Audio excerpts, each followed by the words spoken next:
ಮೊದಲಿಗೆ ನೀವು USMS portal login ಮಾಡಿಕೊಂಡ ನಂತರದಲ್ಲಿ ರೈಟ್ ಸೈಡ್ ಮೇಲೆ ಕ್ಲಿಕ್ ಮಾಡಿ ಅಕಾಡೆಮಿಕ್ಸ್ ಮತ್ತು ಕೋರ್ಸ್ ರಿಜಿಸ್ಟ್ರೇಷನ್.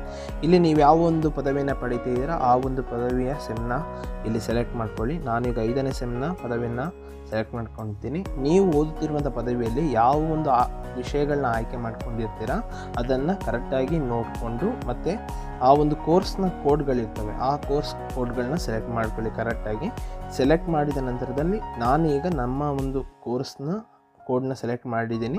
ಇದು 5ನೇ ಸೆಮ್ನ ಓದ್ತಿರುವಂಥ BCom ವಿದ್ಯಾರ್ಥಿಗಳ ಒಂದು ಕೋರ್ಸ್ ರಿಜಿಸ್ಟ್ರೇಷನ್ ಆಗಿದೆ. ಕೆಲವೊಂದು ವಿಷಯಗಳು ಕೆಲವೊಂದು ಕಾಲೇಜಿನಲ್ಲಿ ಬೇರೆ ಬೇರೆ ಆಗಿರ್ಬೋದು. ಸೊ ನೀವು ಯಾವ ಒಂದು ವಿಷಯಗಳನ್ನ ಆಯ್ಕೆ ಮಾಡ್ಕೊಂಡಿದ್ದೀರಾ ಅದನ್ನ ಆಯ್ಕೆ ಮಾಡ್ಕೊಳ್ಳಿ. ನಂತರದಲ್ಲಿ ಸಬ್ಮಿಟ್ ಎನ್ನುವಂಥದ್ದನ್ನ ಆಯ್ಕೆ ಮಾಡಿ confirm are you sure you want to submit ಅಂತ ಎಸ್ ಅಂತ ಕೊಡಿ. ನಂತರದಲ್ಲಿ ಓಕೆ ಅಂತ ಕೊಡಿ. ನಿಮ್ಮ ಒಂದು ಕೋರ್ಸ್ ರಿಜಿಸ್ಟ್ರೇಷನ್ ಕಂಪ್ಲೀಟ್ ಆಗುತ್ತೆ. ಈ ಒಂದು ಮಾಹಿತಿ ಇಷ್ಟವಾಗಿದ್ದರೆ ಈ ಒಂದು ವಿಡಿಯೋಗೆ ಲೈಕ್ ಮಾಡಿ. ಧನ್ಯವಾದಗಳು.